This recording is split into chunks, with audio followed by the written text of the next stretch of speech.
صلی اللہ علی محمد صلی اللہ علیہ وسلم.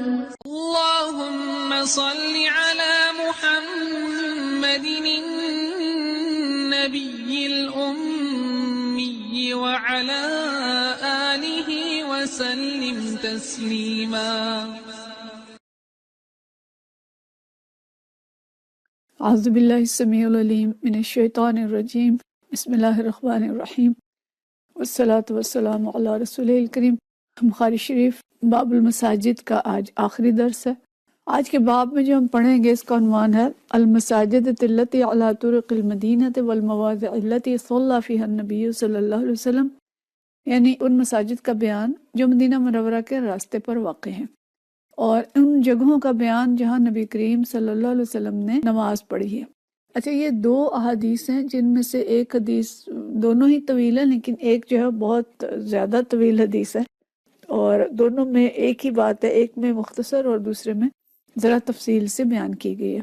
تو ان میں ان مساجد کا ذکر ہے جو مکہ سے مدینہ جاتے ہوئے یا مدینہ سے مکہ کی طرف آتے ہوئے راستے پر واقع تھیں اس دور میں نبی کریم صلی اللہ علیہ وسلم کے وصال کے بعد. اور اس کے راستے میں اصل بات یہ تھی کہ اس راستے میں نبی کریم صلی اللہ علیہ وسلم سفر کے دوران قیام فرماتے تھے، جگہ جگہ رکتے تھے. ظاہر ہے وہ سفر 7 دن کا اور کبھی 8 دن کا لمبا سفر ہوتا تھا اور اس طرح سے ہر روز کی 5 نمازیں آتی تھیں اور ویسے رات کے آرام کے لیے بھی رکا جاتا تھا. تو کوئی جگہ ایسی تھی جہاں نبی کریم صلی اللہ علیہ وسلم نے آرام فرمایا تھا، کئی جگہ ایسی تھی جہاں نماز پڑھی تھی. تو اس قسم کے مقامات پر جو کئی جگہوں پہ مسجدیں بنی ہوئی تھیں نشانی کے طور پر، اور حضرت عبداللہ بن عمر رضی اللہ تعالیٰ عنہ کا ہم پیچھے بھی پڑھ چکے ہیں کہ انہیں بہت زیادہ شوق ہوتا تھا اور دلچسپی ہوتی تھی کہ نبی کریم صلی اللہ علیہ وسلم نے جو کام جہاں اور جیسے کیا تھا اس کو ویسے ہی کرنے کی کوشش کرتے تھے. تو انہوں نے بھی اسی طرح ایک سفر کیا، اور سفر تو ویسے بھی کیا ہی کرتے تھے مکہ سے مدینہ کا. تو اس میں آپ کی کوشش یہ ہوتی تھی کہ جہاں نبی کریم صلی اللہ علیہ وسلم نے نماز پڑھی تھی وہاں وہ رکتے تھے اور اسی طرح نماز پڑھتے تھے. اب جب کہ 1.5 صدی تقریباً گزر چکی ہے اور وہاں بہت تبدیلیاں آ گئی ہیں اور وہ مساجد اب باقی نہیں ہیں، لیکن امام بخاری کے دور میں اس میں سے کچھ مساجد جو ہیں وہ باقی تھیں، اس لیے یہاں پہ ان کا تذکرہ ہو رہا ہے. لیکن ہم اس کو ایک تو اس پہلو سے دیکھیں گے کہ صحابہ کرام رضوان اللہ مجمعین کا اتباع سنت کا جو شوق تھا وہ کس قدر تھا اور اس کے لیے وہ کتنی محنت کرتے تھے. اور دوسری چیز اس میں ہمارے لیے یہ ہوگی کہ ہمارا شوق ہوگا کہ ہم اس کو غور سے سنیں کہ ہمارے پیارے نبی صلی اللہ علیہ وسلم کے سفر کیسے ہوتے تھے اور ان سفروں میں آپ صلی اللہ علیہ وسلم کیا کرتے تھے. تو پہلی حدیث جو ہے یہ حدیث نمبر 470 ہے اور حضرت موسیٰ بن عقبہ سے روایت ہے. حدثنا موسیٰ بن عقبہ رأیت سالم بن عبداللہ، کہ وہ حضرت سالم بن عبداللہ کے بارے میں بیان فرماتے ہیں. یہ سالم بن عبداللہ جو ہیں یہ حضرت عبداللہ بن عمر کے بیٹے تھے. تو حضرت موسیٰ بن عقبہ یہ تابعی تھے، یہ بھی تو یہ فرماتے ہیں کہ میں نے سالم بن عبداللہ رضی اللہ تعالیٰ عنہ کو دیکھا. رأیت سالم بن عبداللہ یتحرى اماکن من طریق فیصلی فیہا، کہ وہ تلاش کرتے تھے، کھوج کرتے تھے، کوشش کرتے تھے کہ ان جگہوں کے بارے میں جانیں راستے میں. یعنی اب یہاں سے مراد کیا ہے کہ وہ جگہ جہاں پہ نبی کریم صلی اللہ علیہ وسلم نے نماز پڑھی تھی اور اس میں وہ بھی نماز پڑھے. یعنی جستجو کر کے وہ معلوم کرتے تھے کہ سفر کے دوران نبی کریم صلی اللہ علیہ وسلم نے کہاں کہاں نماز پڑھی تھی. وَيُحَدِّثُ أَنَّ أَبَاهُ كَانَ يُصَلِّي فِيهَا، اور وہ بات بیان کرتے تھے کہ میرے والد جو ہیں وہ یہاں نماز پڑھا کرتے تھے. یعنی دیکھیں کہ حضرت عبداللہ بن عمر رضی اللہ تعالیٰ عنہ کا شوق تھا اور وہ وہاں نماز پڑھا کرتے تھے، اور ظاہر ہے انہوں نے اپنے والد کے ساتھ سفر کی ہوں گے سالم بن عبداللہ نے. تو وہ بھی کہتے ہیں کہ میرے والد جو ہیں وہ ان جگہوں پہ نماز پڑھتے تھے، تو میری بھی کوشش ہوتی ہے کہ میں بھی تلاش کروں اور ان جگہوں پہ نماز پڑھوں. وَأَنَّهُ رَأَى النَّبِيَّ صلی اللہ علیہ وسلم يُصَلِّي فِي تِلْكَ الْأَمْكِنَةِ، اور وہ کہتے ہیں کہ یعنی حضرت عبداللہ بن عمر یہ بیان کیا کرتے تھے کہ میں نے یہاں نبی کریم صلی اللہ علیہ وسلم کو ان جگہوں پر نماز پڑھتے دیکھا تھا. وحدثنی نافع عن ابن عمر، اور حضرت نافع ابن عمر سے یہ وہی کہہ رہے ہیں، حضرت عقبہ موسیٰ بن عقبہ فرما رہے ہیں کہ حضرت نافع نے حضرت عبداللہ بن عمر کے بارے میں جو بتایا تھا کہ وہ ان جگہوں پہ نماز پڑھتے ہیں. انہو کان یصلی فی تلک الامکنہ، کہ عبداللہ بن عمر ان جگہوں پہ نماز پڑھتے تھے. وسألت سالما، میں نے ان جگہوں کے بارے میں حضرت سالم سے پوچھا. فلا اعلمه الا وافق نافعا في الامكنه كلها الا انه اختلف في مسجد بشرف الروحه. اور وہ کہتے ہیں کہ میں نے جب عبداللہ بن عمر کے ان نمازوں کے بارے میں حضرت نافع سے پوچھا تھا تو حضرت نافع نے بھی ساری یہی جگہ بتائی تھیں، اور جب ان کے بارے میں حضرت سالم سے میں نے معلوم کیا تو انہوں نے وہ تمام مقامات بتلائے جو حضرت نافع نے بتائے تھے، مگر شرف الروحہ کی مسجد کے بارے میں دونوں کا اختلاف رہا. شرف الروحہ جو ہے یہ ایک جگہ ہے، یہ گاؤں ہے جو مدینہ منورہ سے تقریباً 36 میل کے فاصلے پر ہے، اور اس کے بارے میں انہیں شک تھا کہ کیا یہ وہی جگہ ہے، یہاں پڑھی ہے نماز یا نہیں پڑھی. اس میں یعنی ان کا تھوڑا سا اختلاف تھا. باقی جو حضرت نافع نے بیان کی تھی وہی سارا کچھ حضرت سالم نے بیان کیا.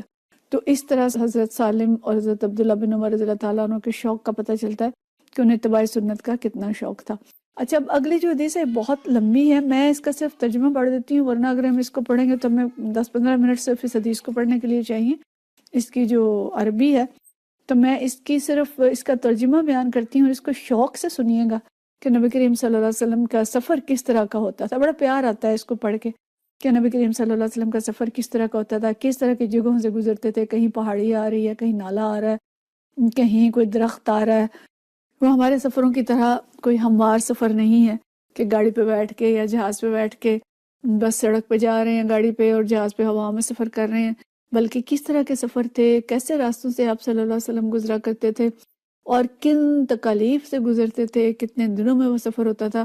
آج جو مکہ سے مدینہ یا مدینہ سے مکہ کا سفر ہے وہ اس چیز پہ منحصر ہے کہ کس طرح کی گاڑی پہ جا رہے ہیں. بہت اچھی گاڑی ہے تو 3 سے 4 گھنٹے میں پہنچ جاتے ہیں، ورنہ عام طور پہ 4 سے 5 گھنٹے لگتے ہیں. اور آج کل تو وہاں پہ ٹرین چل گئی ہے جو بہت تیز چلتی ہے اور وہ 2.5 سے 3 گھنٹے میں پہنچا دیتی ہے. تو یہی سفر ہمارے پیارے نبی صلی اللہ علیہ وسلم کس طرح کرتے تھے، کس طرح کے راستوں سے گزرتے تھے. تو اس کو ذرا سنیے گا کہ کیسے سفر تھا. تو حضرت نافع رحمۃ اللہ علیہ نے حضرت عبداللہ بن عمر رضی اللہ عنہ سے بیان کیا کہ رسول اللہ صلی اللہ علیہ وسلم نے جب عمرہ کے لیے سفر کیا یا آپ صلی اللہ علیہ وسلم نے حجۃ الوداع کا سفر فرمایا تو آپ صلی اللہ علیہ وسلم کیکر کے درخت کے نیچے اس جگہ نزول فرماتے جہاں اب ذوالحلیفہ کی مسجد ہے. یہ وہ جگہ ہے جہاں اب ہم اگر عمرے کے لیے جاتے ہیں مدینہ شریف سے مکہ تو یہاں پہ احرام باندھا جاتا ہے. بہت بڑی مسجد بن گئی ہے ذوالحلیفہ کے مقام پہ. تو اس وقت وہاں پہ مسجد نہیں تھی بلکہ کیکر کا ایک درخت تھا، اور آپ صلی اللہ علیہ وسلم اس درخت کے نیچے اترتے، اور آپ صلی اللہ علیہ وسلم جب کسی غزوہ یا سفر جہاد یا حج اور عمرہ سے واپس آتے تو اس ذوالحلیفہ والے راستے میں ہوتے تو وادی عتیق کے نشیب میں اترتے. اب تھوڑی سی جگہ بدل دیتے واپسی پہ. پھر جب وادی کے نشیب سے اوپر چڑھتے تو اپنی اونٹی کو بطحا میں بٹھاتے. بطحا جو ہے نا اس جگہ کو کہتے ہیں جہاں پانی جیسے بہتا رہے تو پانی کے بہنے سے چھوٹے چھوٹے جو ریت کے یا سنگریزے سے جمع ہو جاتے ہیں، تھوڑی سی بجری سی معمولی سی، تو اس جگہ کو بطحا کہتے ہیں کیونکہ پانی پہاڑی علاقوں سے آتا تھا نا. تو آپ صلی اللہ علیہ وسلم جب وادی کے نشیب سے اوپر کی طرف چڑھتے تو اپنی اونٹی کو بطحا میں بٹھاتے جو وادی کے مشرقی کنارے پر واقع ہے. تو پھر آپ صلی اللہ علیہ وسلم آخری شب میں وہاں اتر کر صبح تک آرام فرماتے. یہ جگہ اس مسجد کے پاس نہیں ہے جو پتھروں سے بنی ہوئی ہے، اور نہ اس ٹیلے پر ہے جہاں دوسری مسجد بنی ہوئی. اب اس وقت مسجدیں بنی ہوئی تھیں، اب تو نہیں ہے. تو وہ وضاحت کر رہے ہیں کہ یہ جگہ ان مسجدوں کے پاس نہیں ہے بلکہ ان سے یہ ہٹ کے ہے. وہاں ایک خلیج یعنی گہری وادی تھی اور وہاں عبداللہ بن عمر نماز پڑھتے تھے. اس کا مطلب ہے کہ نبی کریم صلی اللہ علیہ وسلم وہاں نماز پڑھتے تھے. نہیں اترتے تو تھے بطحا میں، لیکن تھوڑی سی گہری جگہ پہ جا کے تو آپ رات کی نماز پڑھتے ہوں گے جو نوافل پڑھتے ہوں گے. اس وادی کے نشیب میں ریت کے تودے تھے جہاں رسول اللہ صلی اللہ علیہ وسلم نماز پڑھتے تھے. پھر پانی کی رو نے اس کو سنگریزوں سے پاٹ دیا، یہاں تک اس جگہ کو چھپا دیا جہاں عبداللہ بن عمر نماز پڑھا کرتے تھے. وہ وادی ہے نا تو پہاڑوں سے پانی آتا، اور پانی آتے آتے وہ ریت جو تھی اس کی بجائے کنکر آ گئے اور پھر وہ جگہ چیز چھپ گئی. یہاں عبداللہ بن عمر نماز پڑھا کرتے تھے لیکن اب وہ جگہ اسی طرح کی موجود نہیں ہے. پھر حضرت عبداللہ بن عمر نے بیان کیا کہ رسول اللہ صلی اللہ علیہ وسلم نے اس جگہ نماز پڑھی جہاں اب وہ چھوٹی مسجد ہے جو شرف الروحہ کی مسجد کے قریب ہے. اور حضرت عبداللہ بن عمر رضی اللہ تعالیٰ عنہ اس جگہ کو معین فرماتے تھے جہاں رسول اللہ صلی اللہ علیہ وسلم نے نماز پڑھی تھی، اور فرماتے تھے کہ جب تم مسجد میں نماز پڑھنے کے لیے کھڑے ہوگے تو وہ جگہ تمہارے دائیں ہاتھ کی طرف پڑے گی. اور یہ چھوٹی مسجد مکہ کی طرف جاتے ہوئے راستہ کے دائیں کنارے پر واقع ہے. اور اس چھوٹی مسجد اور بڑی مسجد کے درمیان کم و بیش اتنا فاصلہ ہے کہ ایک مسجد سے پتھر پھینکا جائے تو دوسری مسجد میں گرے، یعنی قریب قریب دونوں مسجدیں ہیں. پھر اس کے بعد کیا ہوتا ہے کہ حضرت عبداللہ بن عمر رضی اللہ تعالیٰ عنہ اس چھوٹی پہاڑی کی طرف نماز پڑھتے جو روحا کے نکال پر واقع ہے، یعنی جو روحا کی وہ جو جگہ تھی اس کے جہاں وہ ختم ہوتی تھی وہاں پہ جا کے چھوٹی سی مسجد پہاڑی تھی، وہاں پہ نبی کریم صلی اللہ علیہ وسلم نماز پڑھتے تھے، تو یہیں پہ عبداللہ بن عمر نے نماز پڑھی۔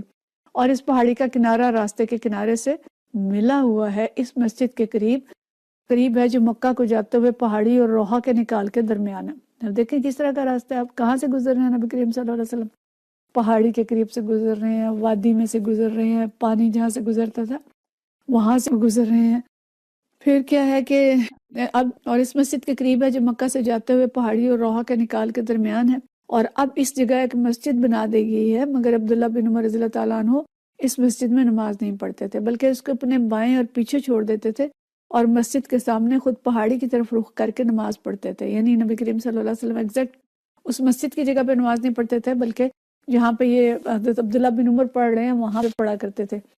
اور عبداللہ بن عمر پھر زوال کے بعد روحا سے روانہ ہوتے اور ظہر کی نماز نہ پڑھتے یہاں تک کہ اس جگہ پہنچ جاتے اور یہیں ظہر کی نماز پڑھتے۔ یعنی نبی کریم صلی اللہ علیہ وسلم یعنی وہاں پہ آپ نے قیام فرمایا رات کا، صبح کے نفل پڑھے، اشراق وغیرہ پڑھی ہوگی، اور پھر جب تھوڑا سا سورج پر ہوتا تو چلے جاتے، لیکن نماز وہاں نہیں پڑھی ظہر کی، اور ظہر کے وقت دوسری جگہ پہنچ جاتے اور وہاں جا کے ظہر کی نماز پڑھتے تھے۔ تو عبداللہ بن عمر نے بھی ایسا ہی کیا۔ پھر جب وہ مکہ سے مدینہ واپس آتے تو اگر صبح سے 1 ساعت پہلے یا آخر شب میں وہاں سے گزرتے تو اتر جاتے یہاں تک کہ فجر کی نماز یہیں پڑھتے، یعنی جاتے ہوئے بھی اس مقام پہ اور واپس آتے ہوئے بھی نبی کریم صلی اللہ علیہ وسلم اسی مقام پہ اترتے تھے جہاں جاتے ہوئے ظہر پڑھتے تھے، واپس آتے ہوئے وہاں پہ فجر کی نماز اکثر پڑھا کرتے تھے۔ اور یہ کہ حضرت عبداللہ بن عمر رضی اللہ تعالیٰ عنہ نے نافع سے بیان کیا کہ رسول اللہ صلی اللہ علیہ وسلم ایک بڑے درخت کے نیچے نزول فرماتے، دیکھیں سایہ تو نہیں ہوتے تھے نا، تو درخت کوئی ملتا تھا اور اس کی چھاؤں میں آپ صلی اللہ علیہ وسلم اپنی سواری بٹھاتے تھے اور سائے کے نیچے تشریف رکھتے تھے، جو راستہ کے دائیں طرف اور راستے کے سامنے کشادہ اور نرم اور ہموار جگہ رویسہ کے قریب واقع ہے۔ رویسہ ایک مقام ہے، یہاں تک کہ آپ رویسہ کی ڈاک چوکی سے بالکل متصل ٹیلے سے 2 میل آگے نکل جاتے جس درخت کے نیچے آپ نزول فرماتے۔ اس کا اوپر کا حصہ ٹوٹ گیا ہے اور ٹوٹ کر اپنے جوف یعنی کھوکھلے تنے میں آ گیا اور اپنے تنے پہ کھڑا ہے، اور اس تنے کے پاس ریت کے بہت سے تودے ہیں۔ یہ نشانیاں بتا رہے ہیں نا کہ اب وہ اس وقت جب کہ عبداللہ بن عمر سفر کر رہے تھے تو اس وقت درخت ٹوٹ گیا تھا اور ٹوٹ کے وہ اس کا اوپر کا حصہ جو جھک کے نیچے تنے کے اندر آ گیا تھا اور اس کے ارد گرد ریت تھی، تو وہ اس درخت کے نیچے نبی کریم صلی اللہ علیہ وسلم قیام فرماتے تھے اور نماز پڑھتے تھے۔ پھر عبداللہ بن عمر رضی اللہ تعالیٰ عنہ نے نافع سے یہ بھی بیان کیا کہ رسول اللہ صلی اللہ علیہ وسلم نے مقام ارج سے آگے یا اس کی طرف پانی گرنے کی جگہ کنارے پر نماز پڑھی۔ صحرا کے سفر میں درخت یعنی سائے کی تلاش اور پانی کی تلاش، تو نبی کریم صلی اللہ علیہ وسلم اسی جگہوں پہ نماز پڑھتے تھے۔ پھر کیا وہ فرماتے ہیں کہ جب تم حزبہ کی پہاڑی کی طرف جا رہے ہو تو اس مسجد کے پاس 2 یا 3 قبریں ہیں، ان قبروں پر پتھر کی سلیں رکھی ہوئی ہیں، یہ راستے میں کیکر کے درختوں یا کوئی اور بڑے درختوں کے درمیان حضرت ابن عمر رضی اللہ تعالیٰ عنہ سورج ڈھلنے کے بعد چلتے اور اس مسجد میں ظہر کی نماز پڑھتے، یعنی حزبہ کی پہاڑی کی طرف آگے جا کے جو جگہ تھی جہاں کیکر کے یا دوسرے کو درخت تھے تو وہاں جا کے ظہر کی نماز پڑھتے۔ اور حضرت عبداللہ بن عمر رضی اللہ تعالیٰ عنہ نے نافع سے یہ بھی بیان کیا کہ رسول اللہ صلی اللہ علیہ وسلم نے ان بڑے درختوں کے پاس نزول فرمایا جو راستہ کے بائیں طرف 10 میل یعنی نشیبی حصہ میں واقع ہیں اور جو ہرشی پہاڑی کے قریب ہے۔ اور یہ مسیل جس میں رسول اللہ صلی اللہ علیہ وسلم نے نزول فرمایا ہرشی کے کنارے سے ملی ہوئی ہے، اور اس میں اور راستہ میں 1 تیر پھینکنے کے بقدر فاصلہ ہے۔ حضرت عبداللہ بن عمر رضی اللہ تعالیٰ عنہ اس درخت کی طرف نماز پڑھتے جو راستہ سے سب سے قریب ہے اور سب سے اونچا ہے۔ دیکھ رہے ہیں اب راستے ہمارے پیارے نبی صلی اللہ علیہ وسلم ان پہاڑیوں سے گزرتے، نشیب سے گزرتے، اترائی پہ جاتے، اوپر چڑھتے، اور پھر کوئی سایہ دار درخت ملتا تو اس کے قریب اترتے اور وہاں نماز پڑھتے۔ پھر یہ کہ عبداللہ بن عمر نے نافع سے بیان کیا کہ رسول اللہ صلی اللہ علیہ وسلم پانی کی گزرگاہ کے اس نشیبی حصہ میں نزول فرماتے جو مرہ زہران کے پاس ہے اور مدینہ کے سامنے پڑتا ہے۔ جب تم صفراوات کی وادیوں یا پہاڑیوں سے نیچے آؤ گے تو اسی پانی کی گزرگاہ کے نشیب میں اترو گے، یہ مکہ کو جاتے ہوئے راستے کے بائیں طرف ہے۔ رسول اللہ صلی اللہ علیہ وسلم کے نزول کی جگہ اور راستے کے درمیان صرف ایک پتھر پھینکنے کے مسافت کے برابر ہے۔ اور یہ کہ حضرت عبداللہ بن عمر نے نافع سے بیان کیا کہ رسول اللہ صلی اللہ علیہ وسلم مقام ذی طویٰ میں نزول فرماتے اور رات سے صبح تک وہیں قیام کرتے، مکہ مکرمہ تشریف لے جاتے ہوئے فجر کی نماز یہاں نہیں پڑھتے تھے، تشریف لے جاتے ہیں، وقت فجر کی نماز نہیں پڑھتے تھے. اور رسول اللہ صلی اللہ علیہ وسلم کی نماز پڑھنے کی یہ جگہ ایک بڑے ٹیلے پر تھی. یہ وہ جگہ نہیں ہے جہاں مسجد بنا دی گئی ہے، لیکن اس سے نیچے اتر کر ایک بڑے ٹیلے پر واقع ہے. ٹیلے آ رہے ہیں، درخت آ رہے ہیں، صحرا آ رہے ہیں.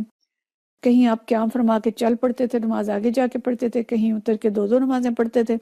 اچھا، پھر حضرت ابن عمر رضی اللہ تعالیٰ عنہ نے نافع سے بیان کیا کہ رسول اللہ صلی اللہ علیہ وسلم نے اس پہاڑ کے دونوں جھکے ہوئے کناروں کو سامنے کی طرف لیا، جو پہاڑ آپ کے اور اس اونچے پہاڑ کے درمیان ہے، جو سمت کعبہ میں واقع ہے. پھر حضرت عبداللہ بن عمر نے اس مسجد کو جو وہاں بنائی گئی ہے، اس مسجد کے بائیں طرف لے لیا، جو ٹیلے کے کنارے پر واقع ہے.